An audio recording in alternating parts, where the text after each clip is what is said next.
I found myself utterly clueless about the unfolding situation, spending countless hours harboring doubts about my husband. This was nearly a decade ago when I was in my 30s and had recently tied the knot with him.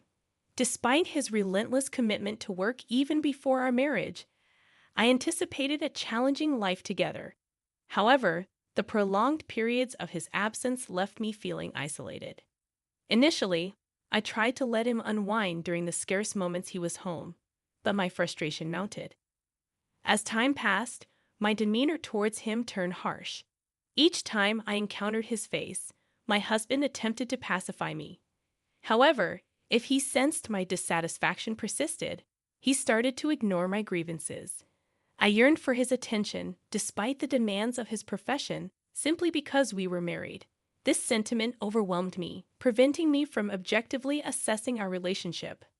My emotions got the better of me, and I could no longer view my husband objectively. Every argument led him to promise settling down soon and visiting the island I loved.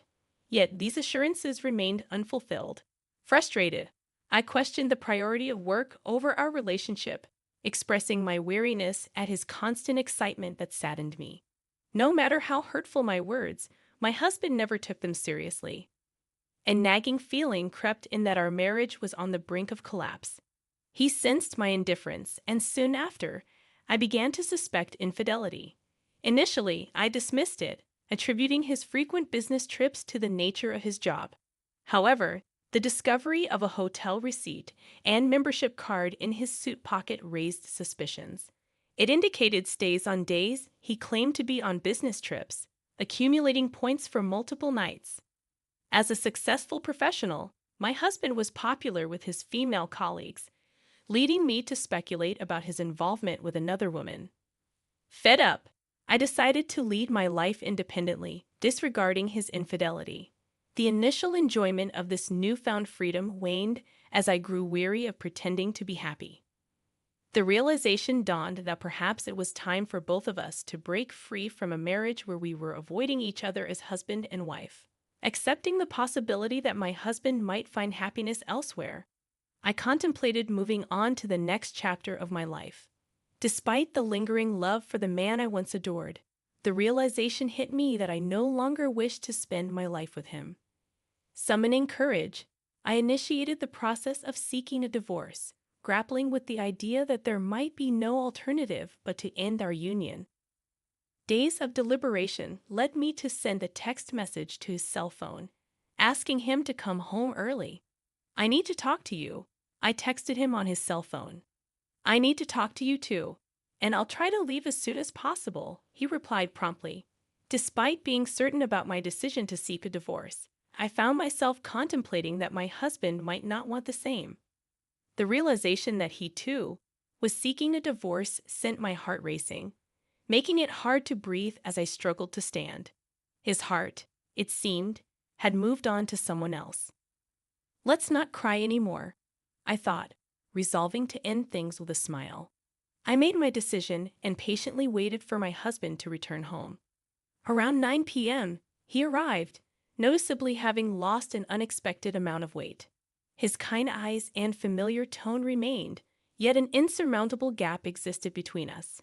Despite his usual reticence, my husband, a man of few words, kept looking down and stayed silent as I spoke. Wanting to conclude our conversation with respect, I sensed he might be mocking me, which fueled my anger. Although our marriage had been short-lived, we were on the brink of divorce, and I expected him to share his feelings. As frustration mounted, I began to argue with him, but my husband remained silent, attentively listening to my words. Desiring any response, I revealed my knowledge of his new girlfriend, thinking he might be unaware. To my surprise, he looked at me with astonishment and briefly smiled. After a pause, he asked, "What did you know?" Strangely, his joking tone made me laugh, and for the first time in a long while, we shared laughter together, irrespective of the gravity of our conversation. I was elated to share laughter with my husband, reminiscent of our happier times. After that, we engaged in conversation, and there was an odd sense of connection, perhaps because he knew I was aware of the affair. My husband's face seemed rejuvenated as he suggested putting an end to our hostilities. I don't want to leave you because I don't like you, he admitted. Agreeing to my proposal, we decided to clean our room and divide our possessions, turning each item into precious memories, though some were meant to be kept hidden. My husband, typically attached to his belongings, surprised me by readily discarding them. Take anything you want. It's all my fault. This is my atonement, he declared. As we tidied up the room and only our belongings remained, his eyes seemed to well with tears. The sadness he felt mirrored my own, evident in the shared task of cleaning up the mess. Taking a break for the rest of the day after the cleanup, I decided to clear my mind with a bath. While I contemplated seeking compensation from my unfaithful husband, the realization hit me that our relationship had already ended. As I prepared for bed, my husband entered the bedroom, climbed in, and gently embraced me. This is weird, and I feel bad for your girlfriend, I remarked. My husband, trembling, expressed a desire to be by my side one more time. Although I stiffened slightly, he held me close, and when I asked if he was crying, he remained silent. Stroking his back, I noticed the changes in his body, lighter and more bony. Concerned, I asked if he was okay, and he revealed that he had been intentionally losing weight. Pulling away, he took a deep breath and assured me he was fine. Despite my surprise at the transformation, my husband explained that his new physique was preferred by his new companion. Disheartened, I wondered why he couldn't forget about me if he was happy with her. In a moment of sarcasm, I made a comment about tears, trying to keep my sadness at bay. My husband, unfazed, acknowledged my familiar traits, expressing his wish for my happiness from the next day onward. As he lightly snored, I realized he was a man who moved at his own pace until the very end. I hoped for a peaceful future as well and fell asleep after murmuring to my husband's sleeping face. The next day, I overslept due to staying up late cleaning the room. Upon waking, I discovered my husband was no longer in bed. In the living room, I found an A4-size envelope on the table. Opening it revealed a bank book, various documents related to marital property, an unusually large sum of money in my name, and divorce papers in a small envelope. My husband's section was already filled, leaving me in a panic. Attempting to contact him, I discovered his phone was disconnected, seemingly canceled. My inquiries with his parents and friends yielded no information. Contacting his company, I learned he had resigned a few months before, a surprising revelation for a workaholic. I grew suspicious of people and struggled to find a way to contact my husband. The mental fatigue, building up since before the divorce, almost crushed me. Despite my husband arranging compensation for me, I now felt free.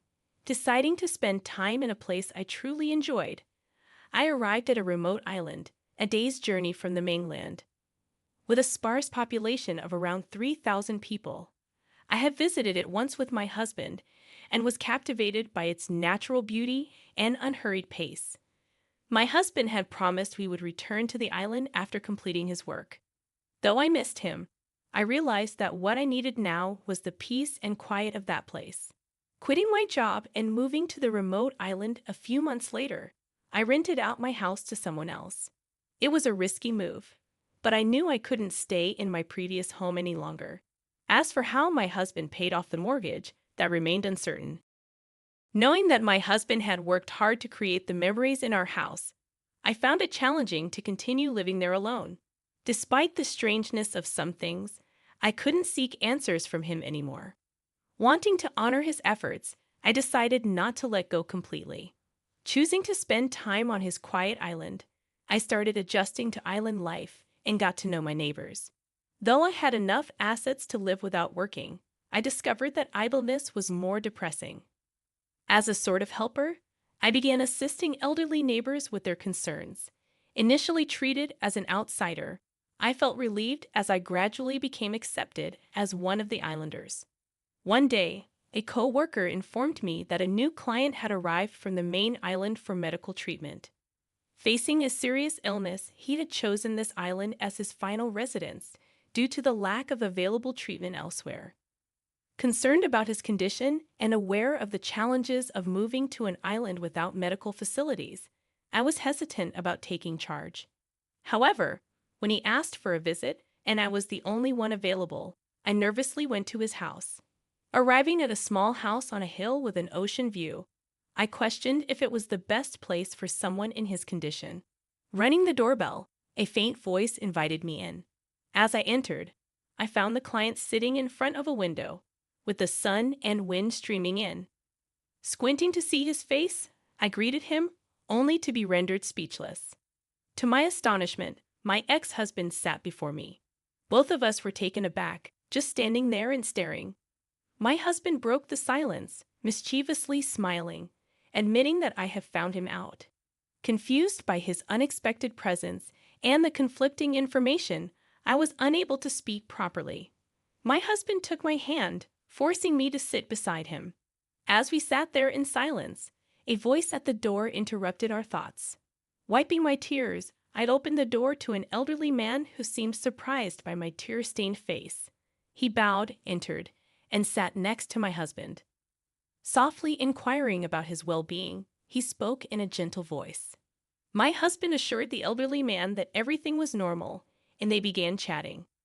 Realizing that the elderly man was likely the island's only doctor, I recalled colleagues mentioning the absence of inpatient facilities and how the clinic nurse and doctor were crucial lifelines for the island.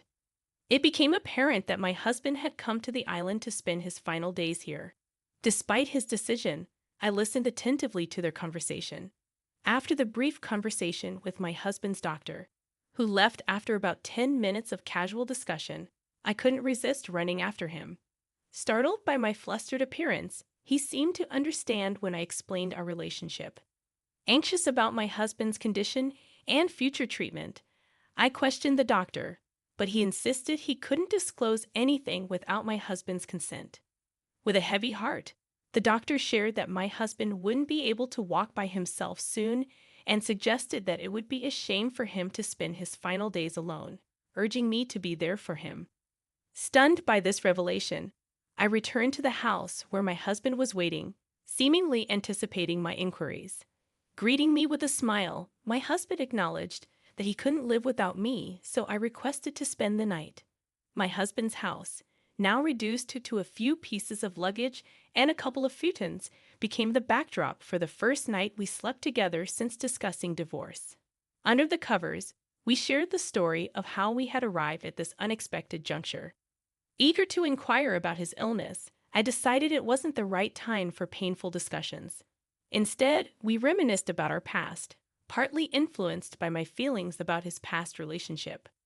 Wondering if he hadn't brought his girlfriend to the island before I requested to stay, my husband simply laughed, covering up the unspoken sadness. Mindful of his feelings, I refrained from probing further. The next day, I informed my employer of the situation and decided to take some time off. Determined to spend what time my husband had left with him, I took him around the island in a wheelchair, revisiting places I remembered and exploring new ones. It was satisfying just being together, and I wished we had been open with each other during our marriage. Despite the challenges, my feelings for him grew stronger even after our divorce, and I resolved to stay by his side like a friend.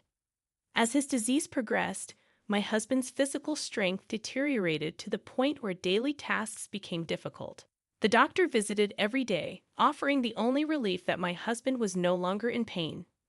Witnessing the toll the disease took on him, I nursed him tirelessly, never leaving his side. Gradually, my husband stopped waking up, and I continued to sit by his side, reading his favorite books and describing the sights and sounds around us. Despite his limited responsiveness, I cherished every moment, and my love for him intensified my sadness. Eventually, the day arrived when he stopped waking up altogether. I held his hand, telling him about beautiful sunsets and the world outside, even though he couldn't respond. When his hand grew cold and his breathing became unnatural, panic set in, and I called the doctor. The doctor arrived promptly, confirming that my husband's blood pressure had dropped significantly. He suggested letting him go in peace and assured me that my husband wanted me to stay with him. Despite the sorrow, the doctor stayed true to his word, being there if anything happened. As my husband took his last breath and passed away quietly, I couldn't stop crying. Yet, I found solace in being there for him until the end. The following days were a blur as I dealt with the practicalities and mourned after the burial. Returning home after organizing my husband's belongings, I noticed a pile of letters, accumulating like a mountain. Intrigued, I discovered my husband's nostalgic handwriting on each one.